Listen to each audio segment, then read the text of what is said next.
You are now listening to the Mill Social Talks podcast, hosted by Leroy Viamille, Chicago's best and finest when it comes to real estate. Find your forever home with Mills Realty.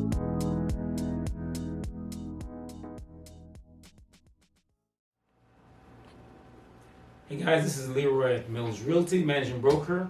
Welcome to the Mills Social Talk podcast. Today, episode is inspection with our guest Dwight from APPI Home Inspection. Thanks, Dwight, for coming in. As you know, guys, at the Mills Realty Social Talk podcast, we always bring you the best of the best.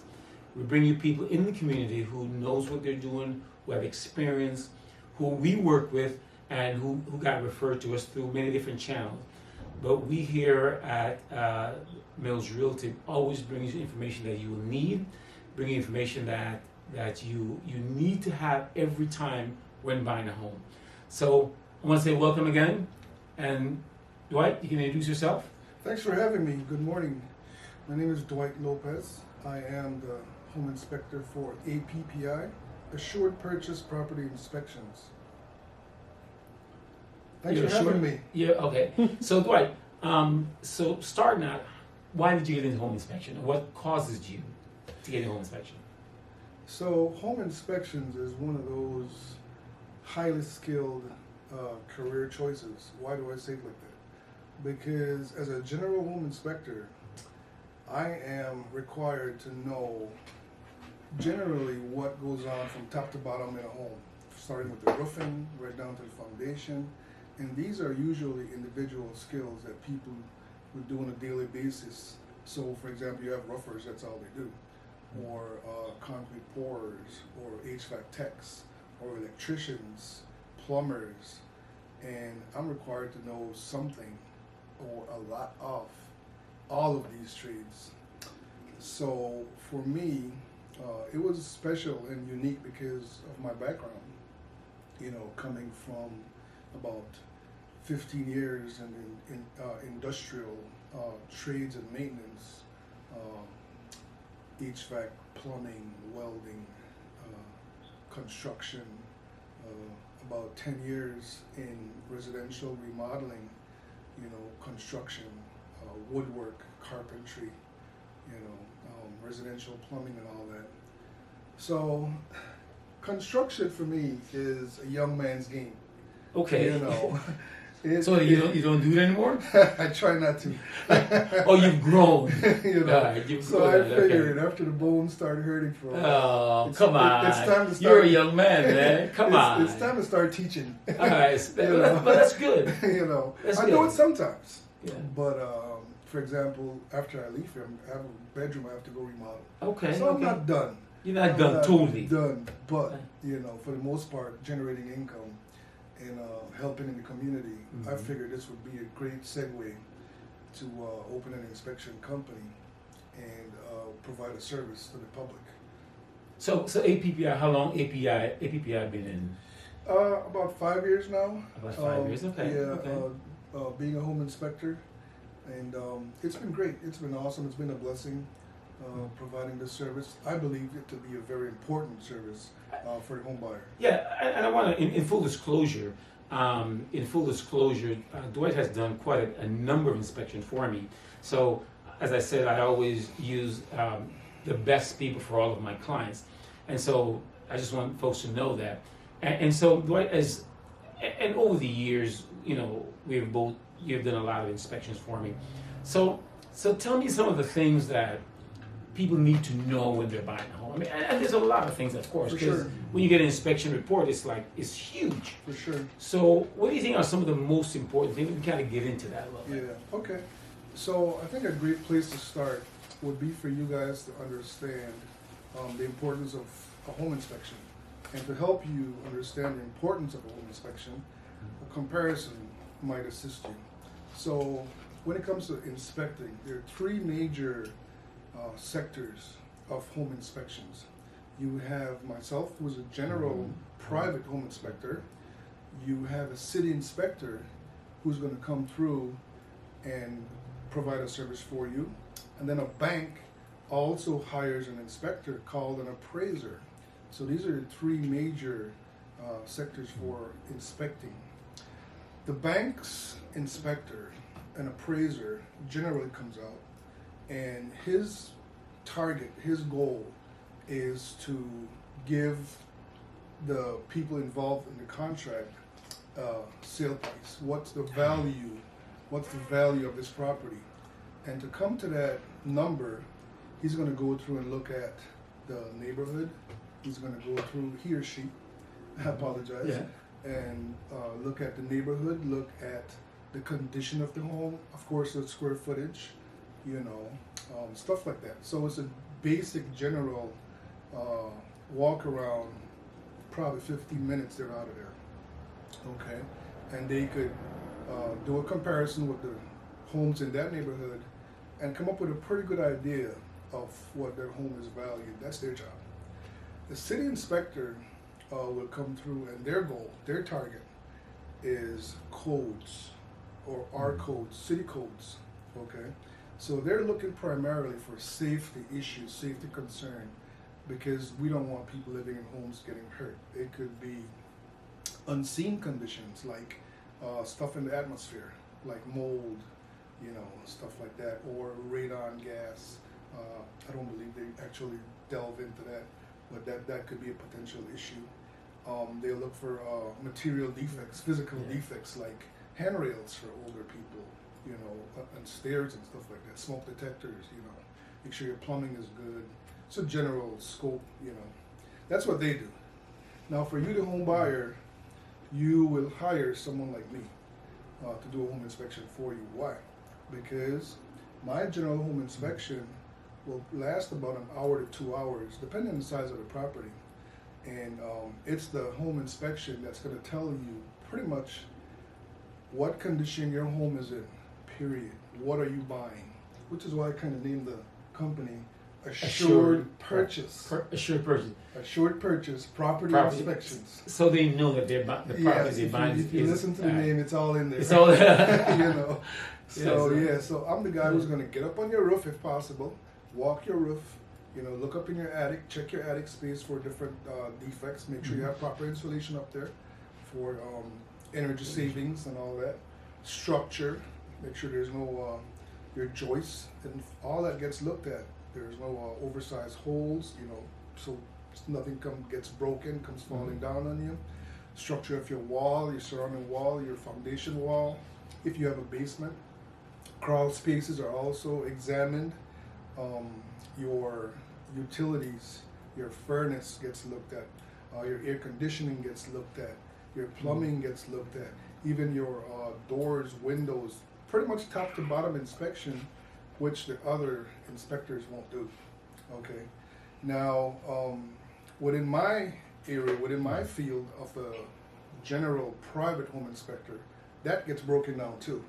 So you have specialists in my field who would do simply mold inspections. That's all they do. Or radon inspections. They'll come out and lay some meters around your home for you and tell you the level of your radon gas in your lower levels of your home. So that's a very detailed. My sector is a very detailed. My segment, of what I do as a home inspector. It's a very detailed home inspection, and it's super important for the buyer, because now you know what you're spending all this time and money on. Remember, if you're getting a mortgage, you are in it for 30 years, 15 years if you get a good deal. It's a long time, and you have to live here every single day, you and your family. So why not spend pennies, I call it, to know it's really pennies though. Yeah, if you're spending $300,000, what is $300? Right. Or $500 or whatever that number is. Exactly. To do that home For that inspection, peace of mind. And then on top of that, you get to go back to the table and hopefully negotiate with the seller in case you find problems that you just simply can't live with, or you'd rather not have when you move into your property. You get to negotiate these things, and this negotiation could turn into dollars at the table, or it could turn into repairs prior to closing or after closing. It's all about negotiating, right?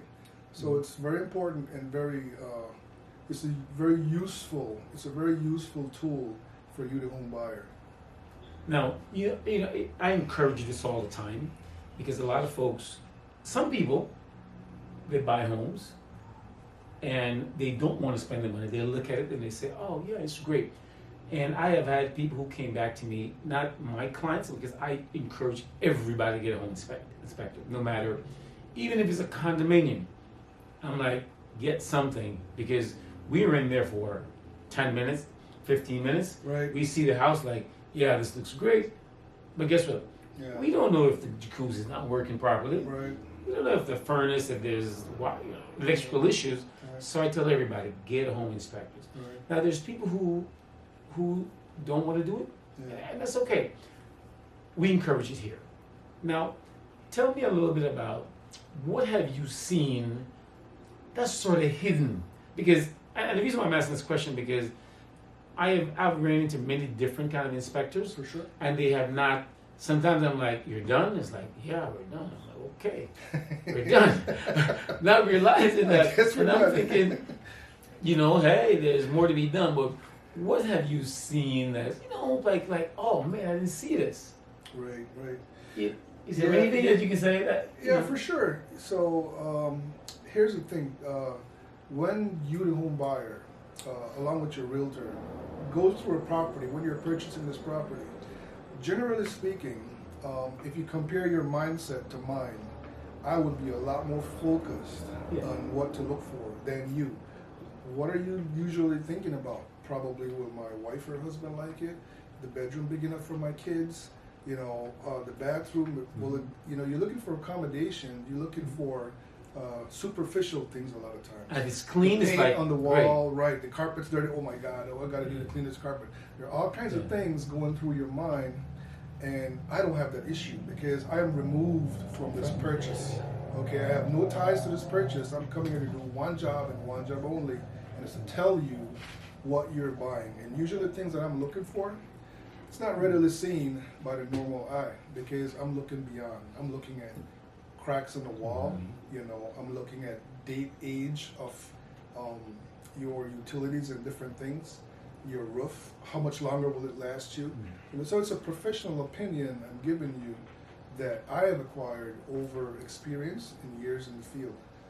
So what I'm saying is, my eyes will see things different from yours. So I do get people, buyers, who come through and say, yeah, I know what I'm buying, And like you were saying, you have inspectors who will rush through it and might miss things. There's a whole lot to see, guys, when going through a property. And it takes time and it takes a lot of focus. I do get distracted sometimes. Especially with buyers who talk a lot. And some buyers want to have a conversation. Super excited, and I'm trying to focus and trying to remain focused on what I'm doing because I know the importance of what I'm doing, So it's really worth the time. It's worth the money to come out, get a home inspection done, and then once I get through and sending you a report, definitely you'll go, wow. That's what's going on, man. I missed that. I didn't see that. I didn't know that. It happens all the time. Yeah, I mean, we as a realtor can't see it. I mean, and we're in there because we're going from one house to the next. Right, exactly. She's like, and so I want to encourage for the folks that are listening, if you consider buying a home, I mean, Dwight's a great person to have, because Dwight has done a number of my inspection. But what I'm saying is, you got to get an inspection, whether you use APPI inspection or you get John, Tom, or Sue inspection company. It's so important to get one because we don't see, and you can't come back to us and say, well, you sold me a house the foundation is cracked. I want to bring up a thing that I saw, and you, by the way, I want to say, full disclosure again, you've taught me a lot when it comes to inspection. I've been in this business a long time. So I remember we going into a house. This was in the north suburb, and there was plastic on the wall.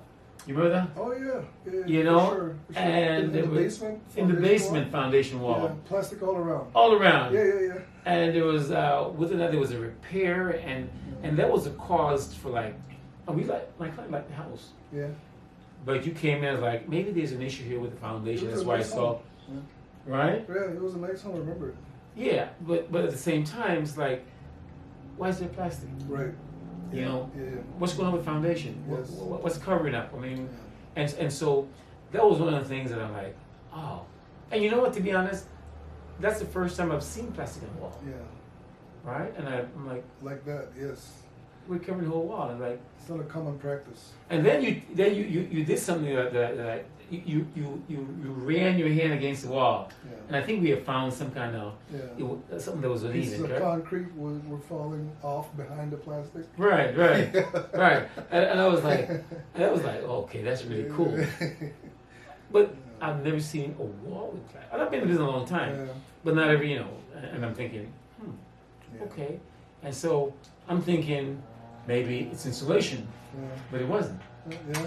Well, Right. plastic serves as insulation, but in that case, it was multi-purpose. I'm not saying there was some kind of cover-up, but No, but that doesn't mean say you can really get behind the wall, right? But just that way, when I see you rubbing your hand against the wall, okay, maybe you're looking for something Yeah. that's maybe uneven walls, or Yeah. you can feel like there's a filling. Yeah. And so, so that was something I think that I learned that I thought it was very important. That if I ever see again, I was like, it's gonna make me pause, like, Yeah. what's behind the wall? Exactly. You know what I'm saying? Yeah. Now, another thing I want you to talk about is A situation like that, Right. guys. Okay. What I would recommend is get a disclosure at minimum. Get a disclosure from the seller, because going into these properties, you guys buying properties with your realtor, me going in for an inspection. Our time with this property is very limited, obviously. You're in Yeah. it for 10 minutes, 15 minutes, maybe half hour, pushing it. I'm in it for an hour, 2 hours, and the seller knows the property best by far. of course they've They've been there. lived there, or they've owned it, rented it out, they've gotten the repairs done. So minimally, I would suggest something like what Leroy was just discussing, is ask for disclosure. Hopefully they'll be honest with you and tell you what it is. Read through that disclosure with a fine-tooth comb. See if they're trying to hide anything from you. If it makes sense, doesn't make sense. Then make a educated decision as if to move forward or retract from that contract. Yeah, because at least if they're in full disclosure, then at least you have something to say, hey, you guys told us. Yeah. And what advice somebody, hey, you said that there was the basement wasn't cracked, Right. and you signed off on it, No. and now we have a leaky basement. Yeah. I mean, at least that has something for whether your attorney or to go back to them and say, hey, we got an issue here. Yeah, and then you have all different types of buyers too. Yeah. You have buyers who, you're family people. You don't have time to deal with repairs. Don't know how to make the Mhm. repairs. You want a property that's move-in ready, and you have buyers who understand that this property might need some TLC, a little tender loving care, but the investment is worth it. On the back end. I know this contractor. I could hire this contractor to fix that issue, and then once that's done, it'll be worth my time and money. You have different types of buyers, so you go in there knowing your deal, knowing what you're about. First of all, before approaching that property, knowing where you're at in the buying process, who you are as a buyer, very important. And then once you approach the property, then if it's a property for you or not. Because there is no perfect property. Absolutely You not. know. So when you go in there, you will know what I could deal with, what I can't deal with, and you make your decision. So that's sort of the importance of, and of course there's a lot of different things that's associated with inspection. I mean, I know we can't get into everything today. There's a few things another thing I want to talk to buyers about, because this is another thing that you have taught me, around the foundation of the home. I've learned that from you.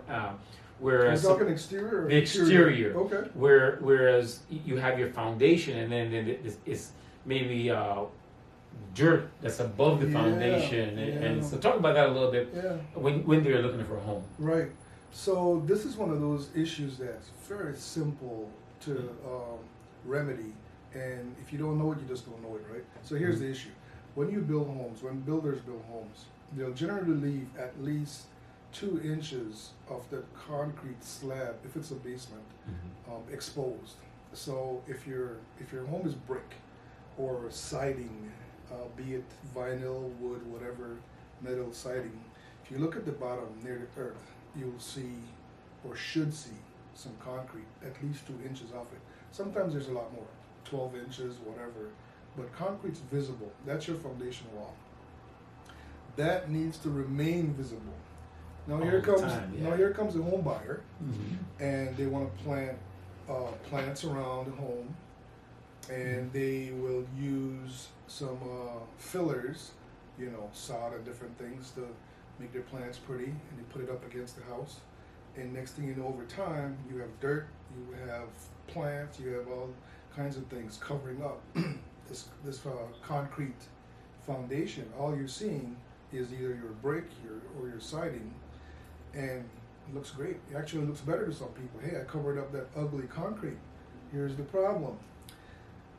Where the concrete stops, at the top of that concrete, is where your water barrier stops, because that concrete pour is waterproof.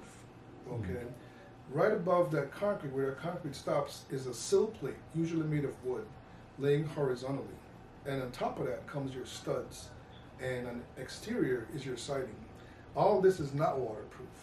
So when this is all covered, when it rains, snows, you have moisture sitting in this material, earth, the sod and stuff, and the heat from your home draws this moisture in, where it's not waterproof. So now you have moisture seepage coming in, simply because you don't understand this simple thing that I'm just talking about.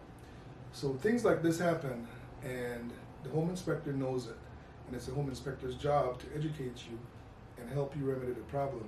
What's the remedy for this? Take a shovel and dig around the foundation, right? Remove it. That was a simple. No cost. No cost, right? It saves you a lot of issues, a lot of headaches. Oh, my basement's leaking. Well, dig around the foundation. Yep, just and like leave the plate above. Yep, the at least 2 inches of concrete exposed.